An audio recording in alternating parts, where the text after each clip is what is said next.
Caleb, I may have mentioned some context to help move things along. That's it. That's all she said. I had walked into her office shaking, handed her the most painful thing I'd ever put into words, a formal harassment complaint.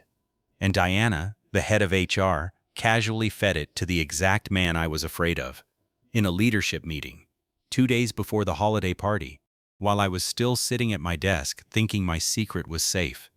6 years at that company, never caused a problem, filed one complaint in confidence, and by lunch it was gossip. So yeah, I moved some context too. Live, on stage, in front of every single person in that room. And I made sure she couldn't spin it this time. My name is Reed Calloway. And before any of this happened, I was the last person anyone at Nexera Group would have expected to cause a scene. I'd been with the company for 6 years. 6 genuinely good years. Started as a junior operations coordinator right out of grad school. Worked my way up to senior operations manager by year 4. Chicago office, 43rd floor. Decent view if you angled your chair just right. I wasn't the loudest person in the room. I wasn't the one angling for VP titles or playing political chess in every meeting. I just did the work. Consistently. Quietly. The kind of employee that companies love until they don't need you anymore. My team respected me. My numbers were clean. My record had 0 disciplinary flags in 6 years. Not one. I mention that because it matters later. Diana Voss had been head of HR at Nexera for about 4 years when this happened.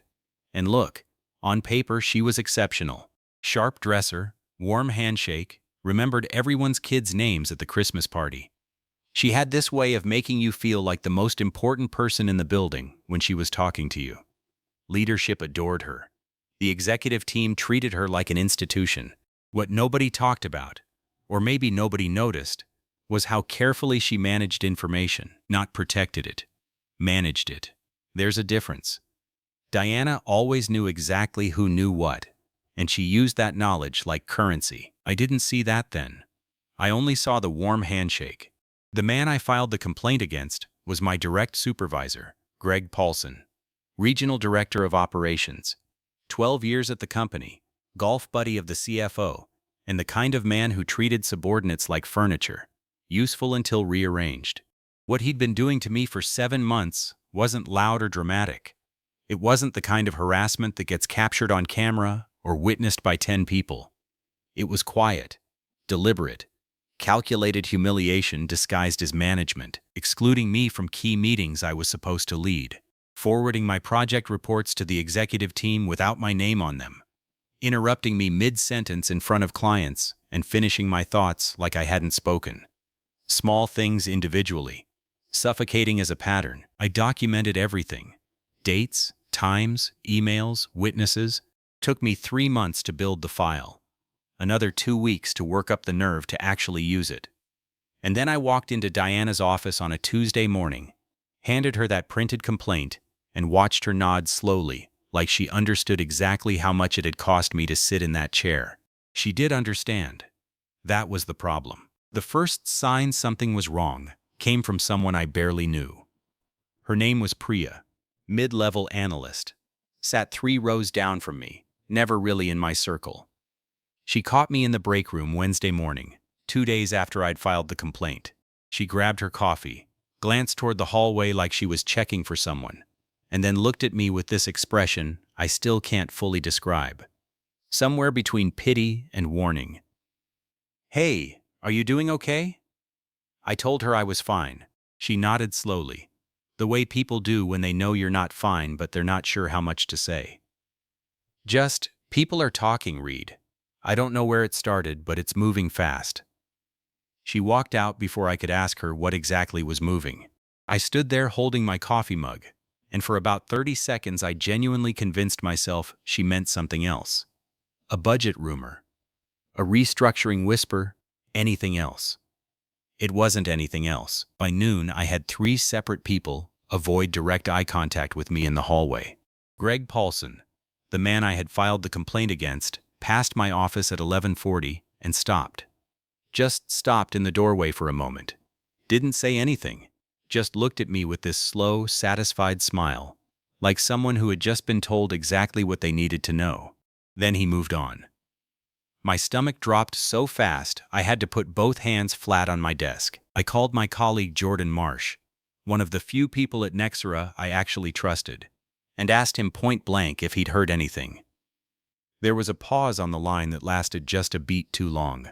Man, I wasn't going to say anything but yeah. It came up in the leadership prep meeting yesterday. Diana was running it. Something about recent internal tensions and the complaint situation.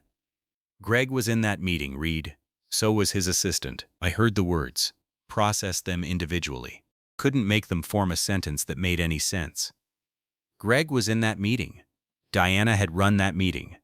My complaint, the one I had printed by hand because I was too scared to email it, had been discussed in a room that included the exact person I was complaining about. I called Diana directly. Didn't schedule it, didn't send a calendar invite, just called. She picked up on the second ring, warm as always. "Red, what's going on?" I asked her straight. No build-up, no softening. Did she discuss my complaint in the leadership prep meeting? There was a pause. Professional, practiced. I may have mentioned some context to help move things along. The line went quiet. I don't think I breathed for a full 5 seconds. Context, I said. Read. Sometimes facilitating resolution requires bringing the right people into the conversation. I hung up. I didn't slam the phone. Didn't raise my voice. I just pressed the red button and set my cell face down on the desk and stared at the wall for a long time. That evening I did something I'd been doing quietly for over a year without thinking much of it. I opened my laptop and checked my meeting recorder app, a habit I'd picked up after Greg started misrepresenting what was said in our one-on-ones. I had recorded every single meeting with HR, including the one where Diana had looked me in the eyes and said, "This stays between us." That's not just my promise. That's federal policy. I played it back once. Then I sat back in my chair and felt something shift inside me. Not rage exactly. Something colder, quieter, more dangerous than rage. I wasn't going to quit. I wasn't going to file another complaint that would end up in the same hands.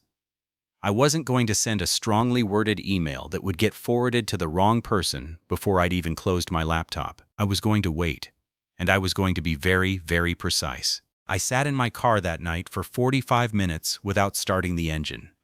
The parking garage was mostly empty by then. Just the hum of the ventilation system and the occasional distant echo of tires on concrete somewhere above me. I had my hands on the steering wheel like I was driving, but I wasn't going anywhere. Just sitting there in the yellow half-light staring at the concrete wall in front of me. 6 years. I kept coming back to that number. 6 years of showing up early.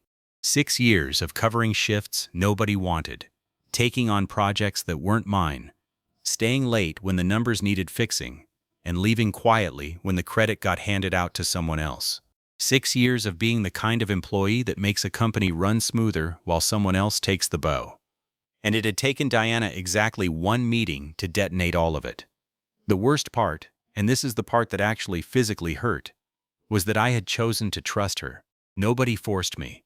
I had waited, thought about it, lost sleep over it for weeks, and then made a deliberate decision to walk into her office and hand her the most vulnerable thing I had ever put into writing. I had trusted the process. I had trusted the institution. I had trusted her. That kind of betrayal doesn't hit you like a punch. It hits you like a slow leak. You don't even feel it at first. You just notice, gradually, that something essential is gone, and you can't remember exactly when it left. My phone buzzed on the passenger seat. My wife, Claire, 3rd time she'd called. I stared at her name on the screen until it stopped. I couldn't pick up. Not because I didn't want to talk to her, but because the moment I heard her voice, I knew I would have to say it out loud. And saying it out loud would make it completely real in a way I wasn't ready for yet. That my complaint was gossip. That Greg knew that 6 years of careful, quiet professionalism had been casually handed over like a talking point in a prep meeting. I opened my notes app instead and started typing a resignation letter. Effective immediately, I am resigning from my position at Nexera Group due to... I stopped, deleted it, started again. Please accept this letter as formal notice of my resignation. After 6 years, deleted it again. Third time I got 4 full paragraphs in. Read them back. Then deleted the whole thing and locked my phone. Because something kept stopping me, and it took me a while to identify what it was. It wasn't loyalty to the company. That was already gone. It wasn't fear of losing the income, though that was real. It was something else. Something smaller and harder and sitting right in the center of my chest like a stone. If I resigned tonight, Diana would never face a single consequence. Greg would keep doing exactly what he'd been doing, to me or to whoever came next. Diana would give her values and people speech at the holiday party in 2 days and get a standing ovation and go home feeling completely untouched. The whole machine would keep running, and I would just be the guy who filed a complaint that went nowhere and quietly disappeared. I couldn't do it. I drove home, kissed Claire on the forehead when she asked if I was okay, and told her I was just tired. She looked at me for a moment, the way she does when she knows I'm lying, but decides to give me space anyway. I went to the kitchen, poured a glass of water I didn't drink, and stood at the counter thinking, not about whether to fight back, about how. I didn't sleep that night. Not in the restless, tossing kind of way. I was completely still, actually. Lying on my back in the dark, staring at the ceiling, while my brain ran quiet and cold and completely focused. Claire's breathing evened out beside me sometime around midnight. I waited another 20 minutes, then slipped out of bed, went to the home office, and closed the door behind me.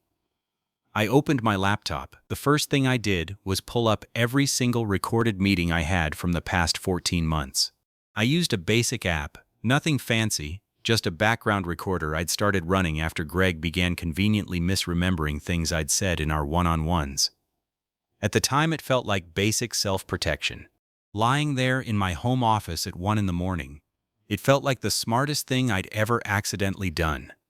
I found the recording from Diana's office in under 4 minutes. I plugged in my headphones and played it at low volume. Her voice came through clean and unhesitating. Marcus, Caleb, Reed, this stays between us. That's not just my promise, that's federal policy. Timestamp, date, duration, all intact. I exported it immediately to 3 separate locations. Cloud drive, external hard drive, encrypted email to myself. Then I pulled up Nexera's internal HR policy documents, the ones available to all employees on the company intranet. Specifically the confidentiality and complaint handling policy. Section 4, subsection C. I read it slowly. Then I read it again. It was explicit, unambiguous. A formal harassment complaint could only be disclosed to parties directly involved in the investigation process, and only after written notification to the complainant. Any deviation required documented justification filed within 24 hours. Diana had disclosed my complaint verbally in a group leadership meeting. No written notification to me, no documented justification, no investigation process formally opened. Just context. She hadn't bent the policy.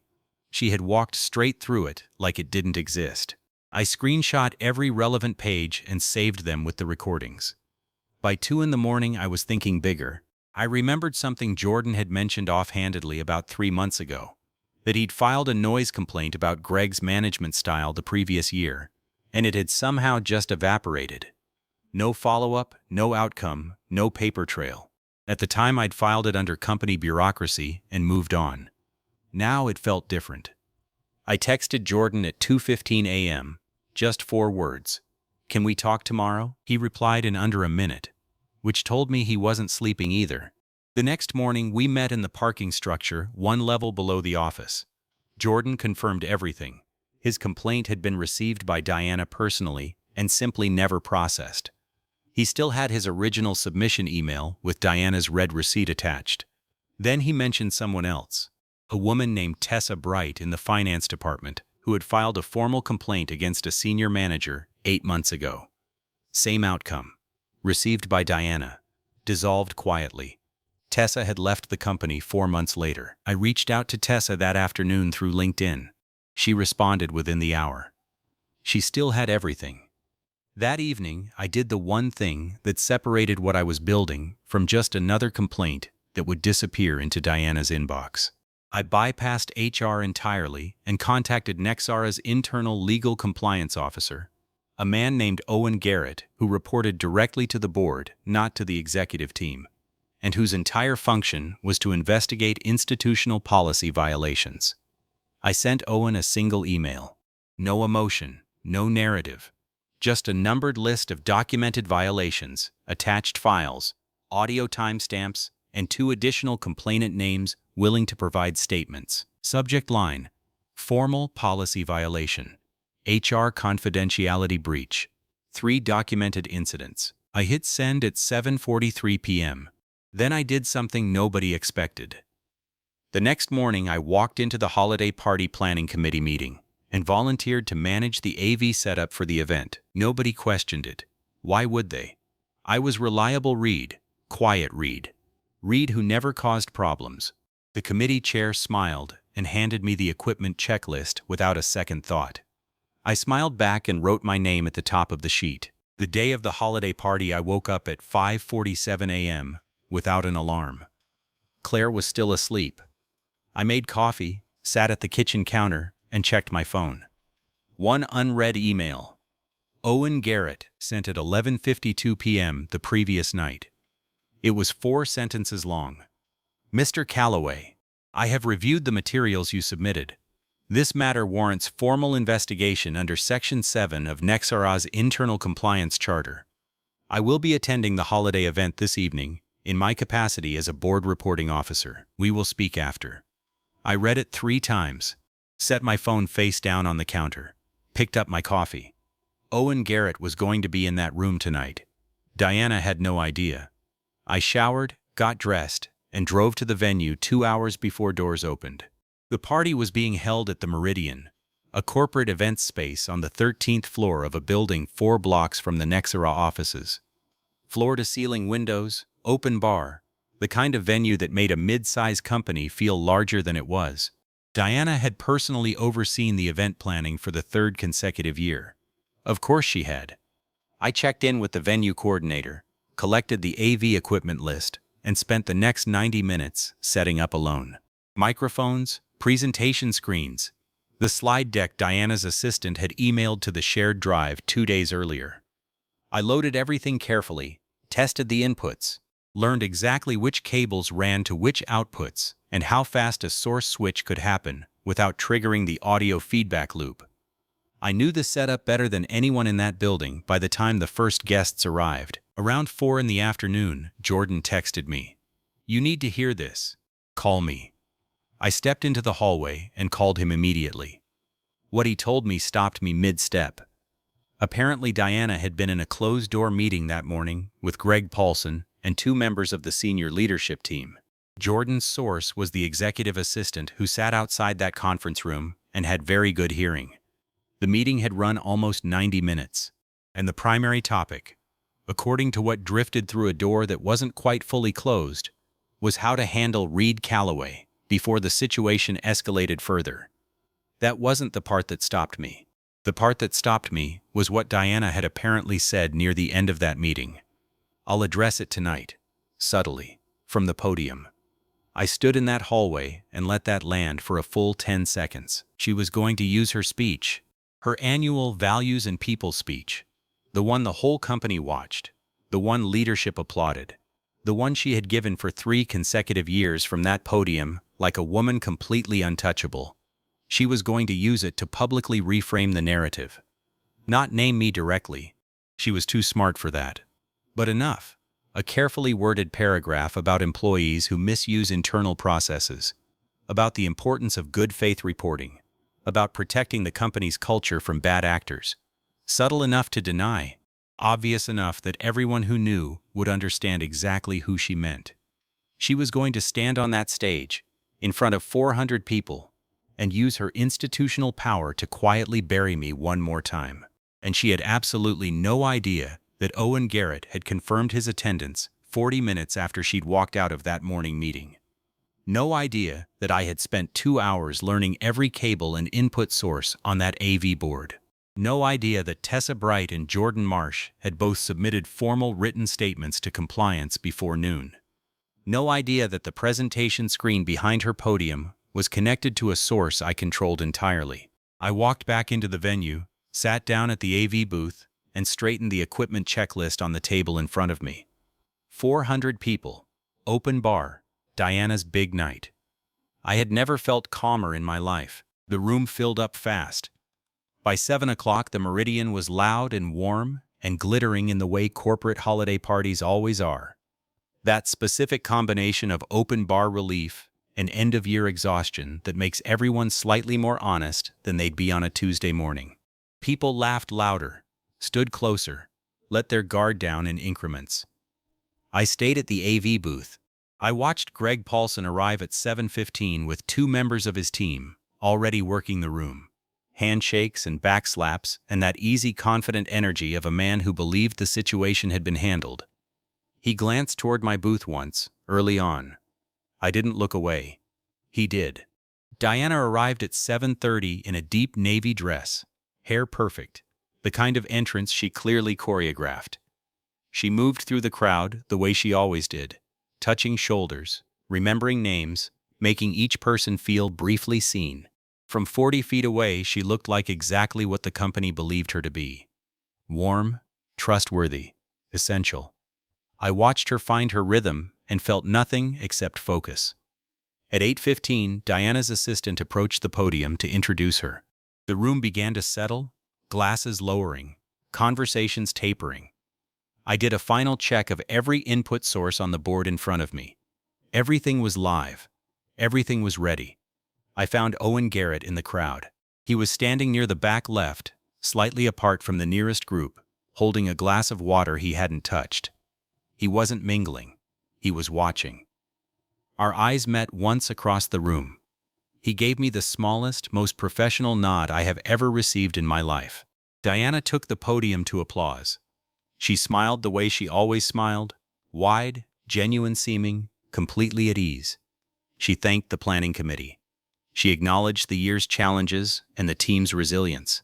She talked about culture and values and the kind of workplace Nixera aspired to be. Every word was polished. Every pause was deliberate. She had given versions of this speech for 3 years running, and she was exceptional at it. And then, right on schedule, her tone shifted. Barely perceptible if you didn't know what you were listening for. A slight tightening. A careful pivot. This year, more than any other, I've been reminded how important it is to protect our culture from those who would weaponize our internal processes for personal gain. Good faith reporting is a cornerstone of what we do here, and when that principle is abused, it falls on all of us to. I switched the source.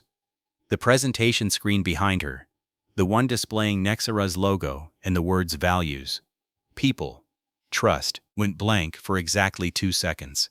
Then it filled with a single document. Nexera Group Internal HR Policy. Section 4, Subsection C. Confidentiality and Complaint Handling. Highlighted in clean yellow. Formal complaints shall not be disclosed to any party outside the direct investigation team without written notification to the complainant within 24 hours. Below it, in the same clean formatting, a time-stamped audio transcript. Date, duration, Diana's own words. This stays between us. That's not just my promise. That's federal policy. The room went completely silent. Not the gradual quiet of an audience settling. The sudden, total silence of 400 people processing something unexpected simultaneously.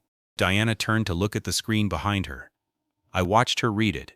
Watched the exact moment her expression changed. Not dramatically, not the way it happens in movies. Just a very small, very fast rearrangement of her features, like something structural had shifted underneath. She turned back to the room, opened her mouth. I was already at the backup microphone stand, positioned 6 feet to the left of the podium, already live, exactly as I had set it up 2 hours earlier. I didn't rush. I walked at a completely normal pace, stood in front of it, and waited for the feedback to clear. Then I spoke. No anger, no raised voice, no performance. My name is Reed Calloway. I'm a senior operations manager here. 6 weeks ago, I filed a formal harassment complaint in confidence with our head of HR. 2 days later, it was disclosed in a leadership meeting that included the person I had complained about. What you're seeing on that screen is the policy that was violated and the recorded confirmation of the confidentiality promise that was broken. I'm not here to cause a scene. I'm here because I tried the right way first, and it was used against me. I stepped back from the microphone. For a moment, nothing happened. Then Owen Garrett moved. He crossed the room with the quiet, purposeful energy of someone who had been waiting for exactly this moment. He introduced himself to the two senior leaders standing nearest the podium. His voice low, professional, carrying just far enough for the immediate circle to hear. He placed a printed document on the podium beside Diana's notes. Diana looked at it, then at Owen, then at the room. She stepped away from the podium without another word. Greg Paulson had already located the nearest exit. I drove home alone that night. No music, no podcast, just the sound of the highway and the city lights blurring past the windows, and the strange, hollow quiet that settles in after something enormous finally stops moving. I had expected to feel something specific.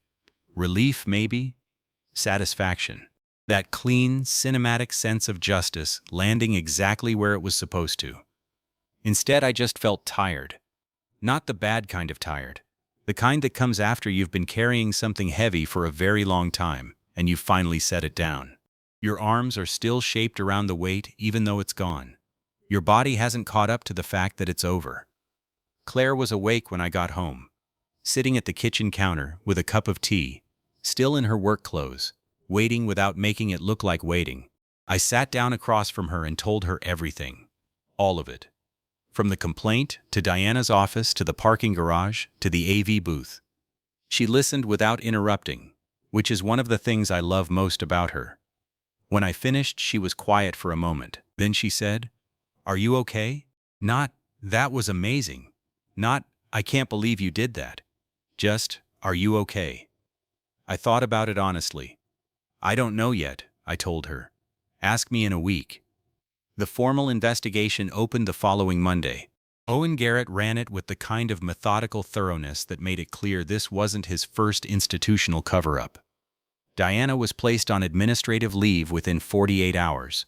Tessa Bright's case was reopened. Jordan's complaint was formally logged and assigned to an outside investigator, brought in specifically because the internal HR department was now compromised by association. 3 weeks later, Diana Voss resigned. The company's statement described it as a mutual decision to part ways. Nobody in the building believed that for a second. Greg Paulson was quietly reassigned to a regional satellite office in another state. No announcement, no explanation. He was simply there on a Friday and gone by the following Wednesday. His parking spot was reassigned within the week. I know because I walked past it every morning, and one day there was just a different car in it, and I stood there for a moment and breathed. 5 weeks after the party, I received a written letter from Nexara's CEO. It acknowledged the mishandling of my complaint, confirmed that the company's confidentiality policies had been violated, and offered a formal apology on behalf of Nexara Group's leadership. It was professionally worded, carefully constructed, the kind of letter that legal had clearly reviewed 14 times before it was signed. I read it once, folded it, and filed it in the back of my desk drawer.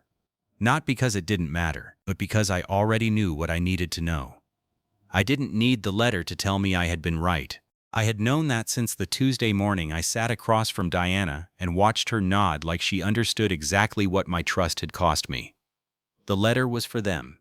The documentation, the recording, the compliance investigation, all of that had been for me. What surprised me most about the aftermath wasn't the professional outcome. It was how long the emotional residue lasted. People assume revenge is a clean transaction, that once justice lands you feel whole again, that the ledger balances and you move on. It doesn't work like that. For weeks afterward, I still tensed up every time I walked past Diana's old office. Still caught myself instinctively lowering my voice in certain conversations. Still felt the phantom weight of 7 months of Greg's quiet, systematic erosion in moments I didn't expect. The body remembers things the mind has already processed. That's just the truth of it. But here is also the truth. I stopped shrinking. That thing that Greg had been doing for 7 months. The deliberate, calculated diminishment. The quiet project of making me feel smaller and smaller until I took up less space. It stopped working the moment I decided to stop running from it. Not when I stood at that microphone. Before that. In my home office at 1 in the morning with my headphones in and a recording that proved everything I already knew. That was the moment it actually ended. The party was just when everyone else found out. Here's what nobody tells you about workplace betrayal. It doesn't announce itself. It doesn't arrive with a villain's monologue or a dramatic confrontation in a conference room. It comes quietly, professionally, dressed in the language of process and policy and helping things move along.